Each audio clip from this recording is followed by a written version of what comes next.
Grand Mage Jung Wee-hyuk stands before humanity, announcing an end to famine, war, and collapse. He vows that mages will step out of the shadows and save civilization. He explains how, at the brink of self-destruction, magic erased humanity's worst crises overnight. The mages become heroes. Jung Wee-hyuk becomes the most loved man alive. Yet privately, he admits to his disciple Eugene that the world still has too many problems, and he needs righteous, wise mages to help him carry his will forward. Eugene, bright-eyed and devoted, promises he will stand beside him.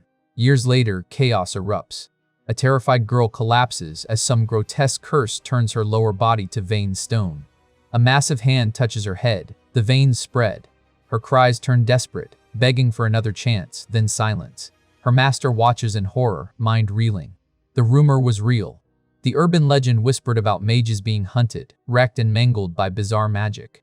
The one stain on Grand Mage Jung Wee-hyuk's perfect legacy, his discarded disciple. The master recognizes the figure. Eugene. He panics, tries to reason, then releases a fireball and runs, but Eugene catches him effortlessly, turning his body to veined stone as well. The master realizing, this thing, whatever it is, cannot be magic. Elsewhere, kidnapping victims huddle in a dark confinement room. When the door opens, they believe rescue has finally come, until Eugene's horrific face appears. Chaos, screams, then silence. Detectives later assess the scene, victims in shock but alive, bearing strange marks they still can't get used to seeing. Only one mage could have done this. Detective Kim Sung-hae freezes as Eugene suddenly appears behind him, greeting him cheerfully. Eugene recounts how the victims were screaming, foaming at the mouth the moment the door opened, so he called emergency services immediately. He speaks casually, friendly, even nosy, an unsettling contrast to his eerie aura and nightmarish magic. He hands over the criminals now transformed into trembling jelly balls. Kim Sung-hae tries to remind himself not to judge by appearances. Eugene discusses recent rumors, a gruesome-faced serial killer roaming the country. The detective listens politely. Kim Sung-hae wonders internally, should I tell him he's the one from the rumors? But Eugene simply hands him a flyer he's been preparing and hurries off to start something important. A narration explains how magic became woven into every part of society: food, medicine, safety, even weather. Yet mage numbers are critically low. Institutes urge people to train. Meanwhile, Eugene begins distributing flyers for Eugene's Magic Academy. He reflects on his promise to his master, on how many people misuse magic for cruelty, and how simply smashing wrongdoers doesn't fix the deeper problem. He resolves to find a better way. Relaxing in a garden with iced coffee, Eugene ponders, how can he create mages of wisdom, knowledge, and righteous character? His thoughts are interrupted when a teacher and her students freeze in terror at his appearance. Then it hits him: marketing. He needs to attract attention. He approaches people with flyers, but they flee. No one even lets him speak, so he decides to stand out more. Eugene enlarges himself like a growing monster, sprouting giant limbs and tentacles to hand out flyers more efficiently. He animates the flyers so they talk. Total pandemonium breaks out. People scream, faint, run. Eugene is delighted. This is great outreach. Flashy, memorable, entertaining magic, just like the tall amusement park clown he saw as a kid. He thinks proudly, this is how you bring magic to the world. A sudden blast of fire explodes against Eugene's head. A veteran combat mage, Director Choi Yi-suk of Prime Mage Academy, arrives and declares the serial killer monster subdued. Parents swoon, students admire him, and he internally celebrates the perfect PR opportunity. Until he realizes Eugene's body is missing. Then, Eugene appears right in front of him. Calm, uninjured, and disappointed. Eugene grabs the director by the jaw, muffling his screams. He accuses him plainly, "You're the serial killer." He explains how he knew. Only a real murderer would casually blow off someone's head with magic in public. No sane mage would use magic for brutality. No one with a conscience would study magic only to slaughter innocent people. He condemns the director and knocks him out to atone when he wakes up. Moments later, the director's upper body melts into a mass of veins, his own crimes returning to him. Eugene leaves, casually mumbling that he needs to finish promo. At a mage battlefield littered with unconscious mages, people watch disturbing footage on their phones, a terrifying creature walking openly in daylight. They speculate about disguises, rumors, and whether it's true that the monster is Jung Wee-hyuk's disciple. Grand Mage Jung Wee-hyuk's daughter, now a powerful figure, receives the photo. One glance, a sharp inhale. She crushes the phone in her hand. Even after more than a decade, she could never forget that face. Her inner voice trembles with a mixture of shock anger, and something deeper.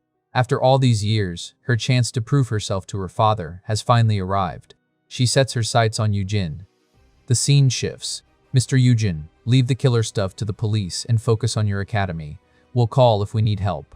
Got it, Yujin smiles. Guess I'll finish promoting elsewhere. Bye-bye. The officers cheer awkwardly. Take care. Yujin hums to himself. Next stop, the elementary school. Yujin teach. It has a nice ring to it. He imagines opening his academy, filling it with students, and becoming a great teacher who raises fine mages for the world. A young Jung-ain practices magic under her father's watchful eye. She finally manages to produce a spark, her face lighting up with pure pride. Her father praises her warmly, but his tone turns serious. He tells her that being special isn't something you simply have. It's something you must live up to. Talent means nothing unless she becomes someone worthy of it. Ain, fired up and overflowing with confidence, declares her dream she'll become a grand mage just like him. In the moment inspiration hits, she looks around, eager to brag to her beloved Uncle Eugene. The scene jumps to the present. Ain now sits across from director Choi Yi-seok in his office, asking about Eugene. Instead of information, she gets a rant. To Choi, Eugene is a total monster, someone who melts people into mush with some unknown magic, possibly not even magic at all. His blank, unsettling face still haunts the man's nightmares. Choi can't understand how someone like that could have been the disciple of Jong Yui-hyuk, the grand mage known for compassion and charity. Ain tries to bring the conversation back on track, asking what kind of intel he has on Eugene. Choi dodges, ranting about getting caught off guard and beaten down years prior.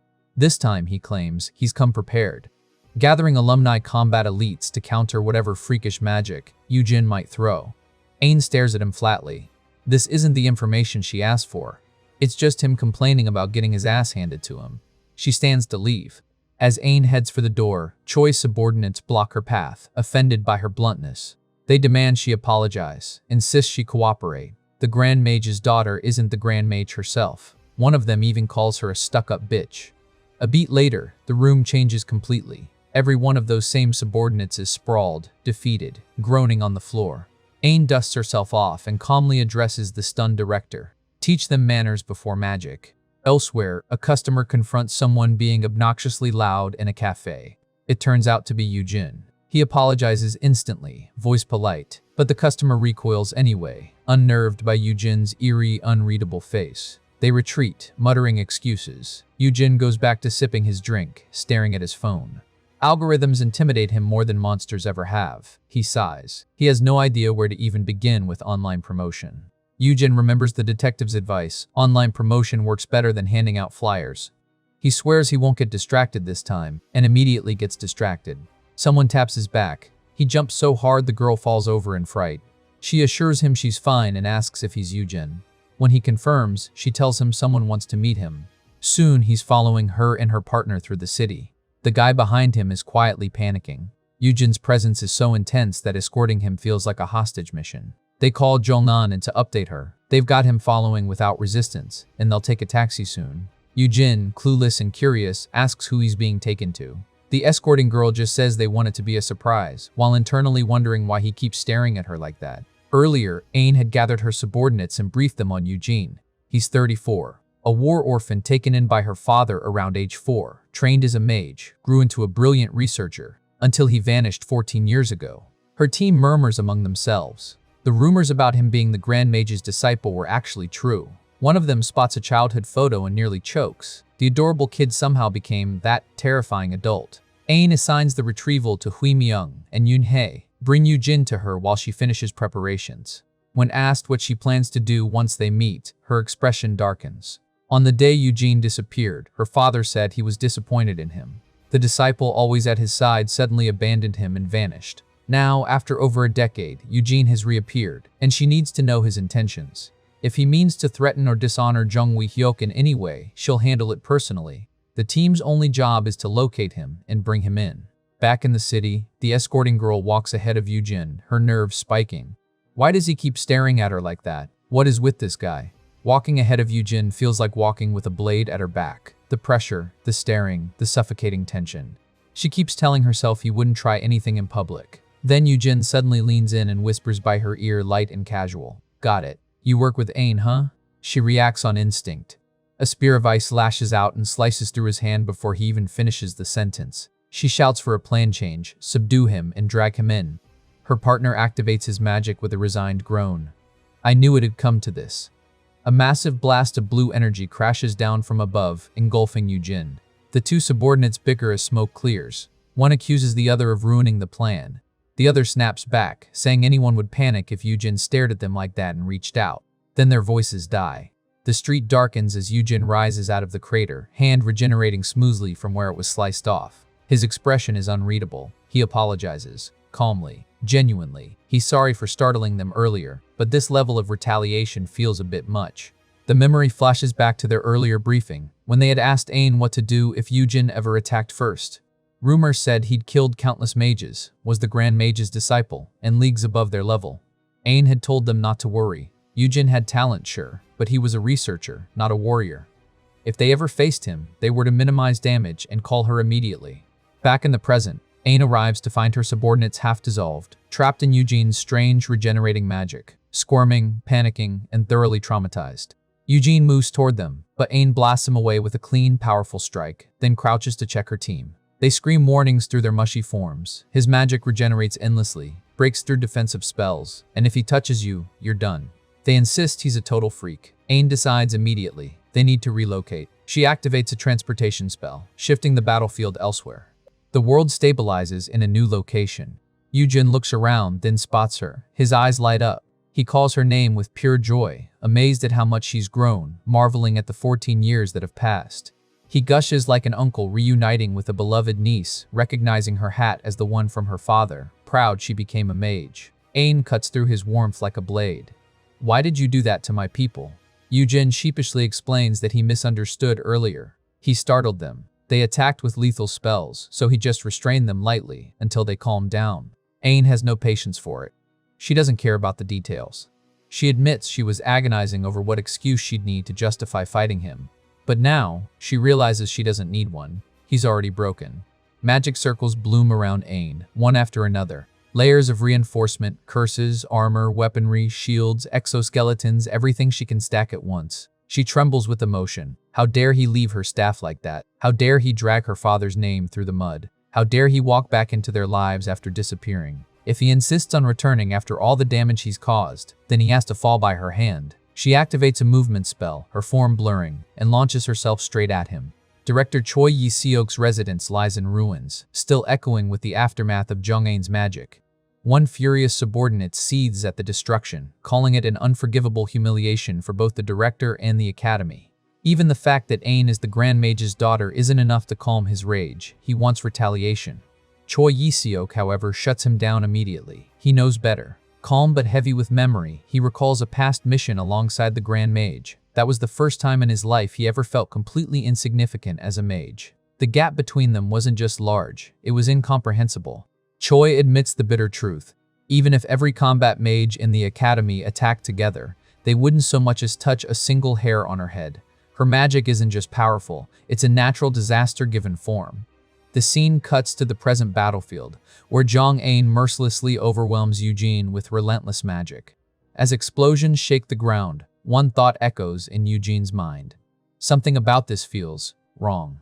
Yujin watches Ain's rage with confusion. He can't understand why she's so angry. Genuinely concerned, he asks if something bad happened, because the Ain he once knew wouldn't act like this over a bad mood. Her response is venomous. She calls him a traitor. She accuses him of betraying her father, disappearing without gratitude, and returning only to disgrace the title of Grand Mage's disciple. And as the real disciple, she declares his punishment. Explosive spells rain down, blasting Yujin into the ground without mercy. As Yujin is battered by magic, one word echoes in his mind: betrayal. He can't understand what he did wrong. After more than a decade apart, this is how she greets him? The world fades into a memory. A much younger Ain stands before him, anxious and powerless, still unable to use magic. Afraid she may never become a mage, she seeks comfort from her uncle. Yujin reassures her with warmth and certainty. She is the beloved daughter of the greatest mage alive. Together, they'll find a way. And when she finally can use magic, they'll study it together. She makes him promise. The memory fades back to the present. In his heart, Yujin apologizes. He never kept that promise. Across the battlefield, Ain realizes something horrifying. None of her magic is working. Every spell, Every element, every attack, not a single one gets through. To her, Yujin feels less like a man and more like an undying monster. And Yujin finally understands. He left without ever seeing Ain become a mage. Ain begins to breathe heavily. The toll of her own overwhelming power is catching up to her. Ain tries to regain control, steadying her heart. She reminds herself that regeneration magic has limits. There are always ways to suppress it. Then Yujin suddenly shouts her name. His voice isn't angry, it's warm, apologetic. He realizes the truth at last. She's not attacking him out of hatred. She wanted to show him, to show off how far she's come, to prove, to brag, to be seen. And instead of fighting back, he praises her. He tells her how incredible her magic is, how much effort it must have taken to master so many spells, how hard she must have worked. For the first time, Aine freezes. Yujin adds one more blow, soft yet devastating. Her father must be so proud. The scene shifts to the past. Ain, newly awakened as a mage, stands radiant as her father praises her talent and achievements. She boasts eagerly, desperate to grow stronger. Her father smiles warmly and tells her he'll wait for her to become a disciple as proud-making as Uncle Yujin. Back in the present, her entire life of relentless training flashes by. Every near-death effort, every achievement, every ounce of praise she lived for, all of it built on one goal, to be seen. Ain's resentment finally spills over. No matter how hard she trained, no matter how many achievements she piled up, her father never once called her his most proud disciple. Yet Yujin, the one who left, the one labeled a disappointment, he still remained by her father's side as that very disciple. Back in the present, Yujin recalls a teaching principle he once studied for his academy. Praise students' efforts clearly and actively. He genuinely believes this should finally calm her down. It does the exact opposite. Ain crushes open several energy capsules and swallows them without hesitation. Everything she's built, every drop of effort, she refuses to let it be brushed aside like a childish trick. Fueled by bitterness and pride, Ain begins drawing out an absurdly dangerous spell. If he's going to dismiss her power so lightly, then he'll face it head-on. She dares him to survive this one even with his precious regeneration. Her subordinates panic, screaming for her to stop. If she uses that spell here, everyone dies. Even Eugene is shaken. Eugene watches in awe as the magic structure forms. Three-wheel magic. He realizes it instantly. This isn't just talent. This is the result of unimaginable effort. His chest tightens with a completely different kind of emotion, pride. He wants to help her grow even further, to make everything she's built bear even greater fruit. As the demonized spear takes shape, Eugene suddenly moves. In mid-spell, his hand slips into Ain's casting form, seamlessly merging with her control. But what she needed wasn't praise. Instead of stopping the spell by force, Eugene starts adjusting it. He explains the inefficiencies in her manual control circuit, tweaks her mana distribution, simplifies the spell's layout as if this is a classroom lesson, not a battlefield. From a distance, her subordinates stare in stunned disbelief, unsure whether they should feel lucky to be alive or consider themselves already dead. Eugene continues casually, even critiquing her high-speed movement spell from earlier. That's when Ain finally snaps. She explodes at him for doing it again, publicly dissecting her flaws, mid-battle, as if nothing has changed in over a decade. He's still the same oblivious man who critiques first and considers feelings later. Her anger spills into memory. She brings up the cookies she once baked for her father's birthday, how Eugene ate them, and immediately critiqued the recipe in front of everyone. She didn't need a review. She needed support. She screams at him to stop meddling, stop patting himself on the back, and stop being so unbearably clueless. Her subordinates, listening from the sidelines, are completely thrown off by the sudden domestic-sounding trauma. Cookies? For her dad? She roasts people too? Eugene, finally realizing the mess he's caused, calmly undoes the dangerous magic for everyone using his strange mush-like spell. Ain exhales slowly, regaining her composure. If the fight continues like this, Sheech will end up looking like the unreasonable one. Then Eugene quietly asks the question that cuts deepest. When did she first start using magic? After everything they tried to help her, after every shared hope, she answers without hesitation. The day after Eugene left. One of Ain's subordinates suddenly realizes their face has returned to normal, gasping in relief, only to be instantly roasted by Ain without mercy. Business finished, she orders Huimyong and Yunhenie to withdraw. Then she turns back to Eugene. Her voice is calm now, too calm. She tells him she doesn't know what kind of life he's been living lately, but many mages have already abandoned him. Do whatever he wants, she says. Just don't drag her father's reputation down any further. If he insists on walking his own path, then he better do it carefully. Then the final blow lands. There's no need for him to return to her father anymore. For her and for her father, his empty seat no longer exists. As they prepare to leave, one subordinate hesitates, wondering what to do about Eugene. Ain turns back once more and asks where Eugene lives. They'll drop him off. Then she hands him her business card, not his family, as a last resort. She tells him to only call if there's real trouble, so he doesn't go running to her father again. No unnecessary contact, no emotional excuses. But instead of accepting the card with his hand, Eugene uses his magic. His body blends with hers for an instant and his hand slips through her chest, and he pulls out her heart. The world plunges inward, deep into Eugene's thoughts. He always hoped it wasn't true. He tried to understand. He told himself there had to be a reason. The past resurfaces in fragments. His master, Ain's father, cutting into him without mercy, tearing out his heart and holding it in his hand. That was the promise Eugene forced himself to believe. Back to the present. Eugene now stands holding Ain's heart in his own hand. It is identical to the one taken from him long ago. His voice trembles as he finally asks the question he's been avoiding for years. Master, what did you do with the heart you took from me? The reality becomes unbearable. This is something Eugene simply cannot accept. Friedrich storms in, furious, demanding to know what Jung Yui-hyuk has done. Yui-hyuk barely flinches, lazily complaining about the volume before dropping the real bomb. Exposing magic to ordinary humans was never part of the original plan. Friedrich explodes. Humans were hidden from magic for centuries for a reason. They destroyed themselves with their primitive knowledge. Before, and now Yui-hyuk is handing power to the unqualified. This wasn't about sharing swords with children, it was about mages ruling from above. Yui-hyuk snaps back just as sharply. Mages are humans too. The silence between them is heavy with betrayal. Yui-hyuk argues that hiding only caused magic to rot in stagnation. Revealing it isn't destruction, it's the beginning of shared prosperity. Friedrich responds with a spell. With a casual flick of his wrist, the structures behind them are obliterated in a violent blast. Lives erased in an instant. And he calls that mutual prosperity. Yui-hyuk doesn't back down. He tells Friedrich to simply watch. This era and mages themselves will change. And among the powerless lives Friedrich mocks so easily, there may one day rise a mage so terrifying that even the strongest grand mage will be forced to acknowledge them. For the first time, Yui-hyuk calls Friedrich a mere mage who dares defy him.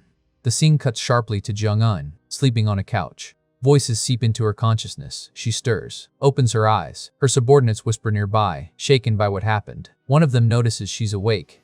Ain, disoriented, asks the first thing on her mind. Where is she? Eugene looms into view with his terrifyingly calm face. One of the subordinates explains she's at Eugene's academy, her uncle's place. The academy director. Eugene cheerfully confirms it. His uncle is opening a magic academy, and it's right before launch. He's swamped finishing the interior, recruiting students, even trying social media promotion for the first time. As Eugene babbles on, Ain touches her chest internally, stunned. My heart, there's no problem with it. Did he seriously pull it out with magic and shove it back in? She snaps at her subordinates in disbelief. They were casually chatting with the person who cripped her heart out. They panic at her wording and hurriedly clarify. This is Eugene, the academy director. And worse, he already knew everything about her secret heart condition. The explanation hits hard. Ain used massive magic earlier. The shock from collapsing likely forced her weakened heart into a dangerous state. And that's why Eugene intervened. The subordinates explain how terrified they were when Ain collapsed. Eugene carried all of them here in a panic. A hospital was impossible. Her condition is classified. Ain bows slightly to Eugene, apologizing for the intrusion and saying she'll leave now. But Eugene stops her. His uncle wants to speak with her. Something important. Ain turns to her subordinates and tells them to head home first. As they walk through the streets, they gossip freely, joking about how their terrifying chief somehow has an unbelievably soft personality. One of them admits they finally understand why she gets scammed so easily. The two reflect on the irony of their situation. Their chief is about to meet one-on-one with the man who ripped her heart out while she was alive. They glance again at the academy flyer from earlier. Teaching students, with that face and that magic, it sounds insane. But they can't deny the skill. Regeneration that brutal. Attacks that pierce defense magic. It is as tempting. They scoff at the idea that their chief would sell her livelihood-level magic just for money. Clearly, this is just promotion. Then suddenly, Wim Young bumps into someone. Before they can move on, the stranger casually identifies them from online videos, mages who work with the Grand Mage's daughter, Zhang Ain. Unwanted fame, apparently. They try to laugh it off. And then the stranger speaks again with amused warmth. It's Friedrich, one of the greatest mages alive. And he didn't expect young people to recognize him so easily either.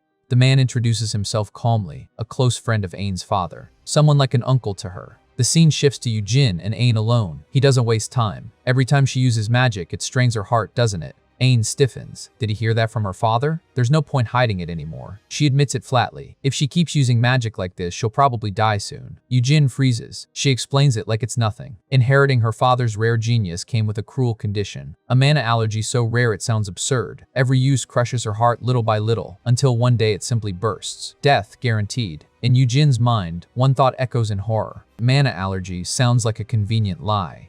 Ain immediately snaps back. So that's why he ripped open her chest to check. She calls him impulsive, unchanged, and tries to stand. She has mountains of work waiting. Before she can even rise, Eugene grabs her wrist. He speaks fast now. The world doesn't only need mages. There are countless paths she could take. Instead of living on borrowed time, she could choose another life. His uncle will help her. She could start fresh. That's when Ain explodes. She yanks her hand back.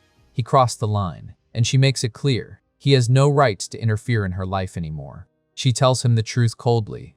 This life is hers. Being special, being an Archmage's kin. This curse, this sickness, this burden, it's hers to carry. And if the only way to live as a normal human means abandoning that specialness, she'd rather just die. Then she looks at him sharply and mocks his academy plans.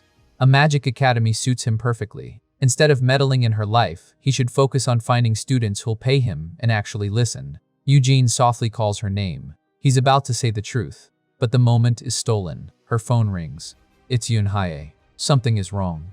Ain hears it in her voice instantly. She tells her to hang in there. She's coming right now. She rushes out, apologizing briefly. Left behind, Eugene stands frozen. Should I have told her? The world fades into memory. 14 years ago. Eugene and Ain's father stand over failed simulations. Even using every medical spell he knows, Eugene can't stop mana rejection in someone innately unable to accept it, especially when transplanting a mage's heart. If they could solve this single issue, they could create great mages with integrity and wisdom. Ain's father stops him. Implanting Eugene's heart, packed with the highest mana, into a child not even 8 years old, is he truly willing to do that? Eugene doesn't hesitate. Ain is his precious niece, his master's daughter. Of course he would give her the best he has. But even then, living on borrowed time would only delay the inevitable. They shelve the method. There has to be another way. Back in the present, Eugene's thoughts unravel. Even if he told her now, Ain would never stop. Should he have restrained her by force, sealed her magic? Then the final truth crashes down on him. Ain is dying. Because of him. Just like 14 years ago, he has no choices left. None at all. Eugene stands alone with his thoughts, drowning in guilt. He calls himself what he's always feared most, a useless coward. The doorbell rings. The scene cuts to Zhong'an meeting Friedrich. He casually examines her, unimpressed. Aside from hair and eye color, he doesn't see much resemblance. That hat, though, it stirs old memories. Ain feels it instantly. The pressure of just standing in front of him is overwhelming. This is real. This man was once her father's right hand. The traitor who shattered multiple cities by defying him. Friedrich sips his drink lazily, muttering about nostalgia. A name echoes in Ain's mind with pure dread. Friedrich Gomorrah. In a blink, Ain's subordinate is lifted helplessly into the air by bizarre, unseen magic. Her heart sinks. The strongest combat mage alive. With the same effortless force, Friedrich flings both subordinates across the ground and tosses them near her like discarded objects. He clicks his tongue in irritation. Why does she keep weaklings like this around? They're not even useful as errand boys. On the ground, barely conscious, they force out warnings. Run. They apologize for calling her. They were just too scared. Ain doesn't hesitate. She casts a transportation spell instantly, sending them to the hospital. They barely have time to process it. One blurts out in shock. Did she just thank them for everything? They vanish. Ain whispers a quiet apology. Friedrich watches calmly. She's had enough time to sort things out. Now it's her turn to help him. He's going to meet her father, Zhong Wei-hyuk, for the first time in 30 years. Friedrich smiles coldly. He can't show up empty-handed. The daughter's neck should make a perfect gift. Wouldn't a 30-year reunion be that much more dramatic? Ain's response is instantaneous and merciless. A so-called old friend who doesn't even know her father's tastes isn't getting past the door. Her father won't be seeing him today. She spreads killing intent through the air and offers him something else instead, a place to die honorably. Zhong Ain's two subordinates lie broken and unmoving near the hospital entrance, soaked in blood and barely clinging to life. Medics rush in, shouting orders. Massive blood loss, critical condition, straight to resuscitation. The chaos fades. The scene shifts to a quiet room where the detective sits across from Eugene on a couch, awkwardly explaining that the department prepared a guide for social media promotions just like he asked. He tries to sound upbeat, but the pressure in the room is suffocating. Watching Eugene mope in silence feels downright terrifying. The detective finally asks what could have possibly crushed Eugene this badly. Eugene, hollow-eyed, apologizes and drops the bomb. He's scrapping the academy. He's done. He's going to find a different job. The detective is stunned. Eugene explains. There was a child who fought desperately for a dream even to the point of hurting themselves. And instead of helping, he told them to give up. He believes he wounded them deeply. In his own eyes, he's nothing but a meddlesome busybody who doesn't understand people at all. An educator? He laughs bitterly at the idea. The detective cuts in, firm but calm. As a detective, he says, it's painfully common. He's saved victims only to be yelled at for broken doors. He's rescued someone from jumping, only to be slapped in the face afterward. People ignore danger. People reject help. That doesn't change the duty. Should he have left them to die? No. Saving them was still his job. He looks Eugene in the eye and tells him, if a student is blind to their own suffering, the role of an educator is to show them the danger, worry with them, and help them find a way through it. That's the job. Inside, Eugene admits quietly to himself that that's exactly what he wanted to do. He just never knew how. The detective softens. This is a world with magic. If there's a way through anything, it has to be out there somewhere. And suddenly, Eugene's eyes sharpen. Of course, why didn't he think of that before? The world violently shifts. The battlefield between Jung-ein and Friedrich erupts across shattered mountains and gouged earth. A blazing fire spell tears toward Ein. She blocks it coldly with Mana Bullet XIO.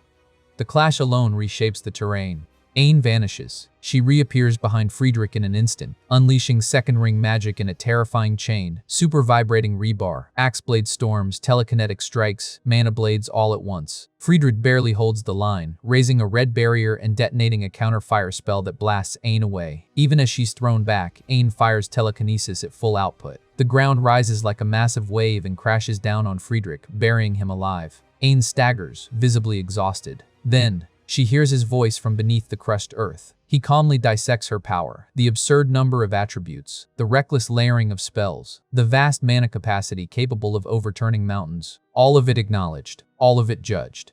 Friedrich erupts back out of the rubble using the same fire element, barely scratched. He looks at Ein with a faint smile. So, is that the kind of praise she wanted to hear? Yes, she can spam countless spells, but she hasn't truly mastered a single one. He didn't come all this way to watch a flashy talent show. That's when he notices it. Ein isn't listening anymore. In front of him, she is already forming something far more dangerous. A third ring spell begins to manifest. Meteor, Spear of the Pupil. The sky itself screams as the spell descends, erasing everything in its path. Ein collapses to the ground, her body finally giving in. Her heart screams under the strain. Even after unleashing 3-ring magic, even after pouring out every spell she has, she's empty. One more light spell, and she'll self-destruct. As the truth sinks in, despair wraps around her chest. Not just her magic is finished, her life might be too. Friedrich appears before her, floating calmly in the air. As Ein stares up at him, she clings to one last fragile hope that her final battle, her final struggle, will at least remain something her father can be proud of. Then Friedrich calls out to her like she's nothing more than a stray kid. Instead of killing her, Friedrich tells her to go home. That alone shocks her. Coldly, he admits he expected a masterpiece from the blood of Jong-wee Hyuk, but what he saw was nothing more than crude magic bloated with raw firepower and flashy effects. Her 3-ring spell? Just 3 unstable rings smashed together with no elegance. He's not impressed. He's disappointed. Then he twists the knife deeper, saying he almost feels sorry for the Grand Mage for having a failure like her as his offspring. Killing her, he says, would only be doing her father a favor. Then Friedrich turns away. He refuses to do anything that would benefit Jong-wee Hyuk, even killing his daughter. The weak subordinate she brought as bait already told him everything he needed to know. She bored him. He tells her to go home, wash up, and sleep. Just like that. Ein panics as he starts to leave. She screams after him, demanding he finish it, reminding him that he promised to take her head to her father. This can't be how it ends. If she lives like this, if she survives after being stripped of her magic and pride, she'll be left with nothing but a pathetic, empty life. Friedrich sighs in irritation. Her crying grates on his nerves. He tells her to stop whining. But if she's truly begging to die after being spared, then maybe he should reconsider. Before Friedrich can act, someone else steps in. Out of nowhere, Eugene appears in front of Ein, completely calm, as if he's just walked into an inconvenient scene. He glances around casually. Oh, so this is where Ein went. Ein stares up at him in disbelief. Uncle, Eugene?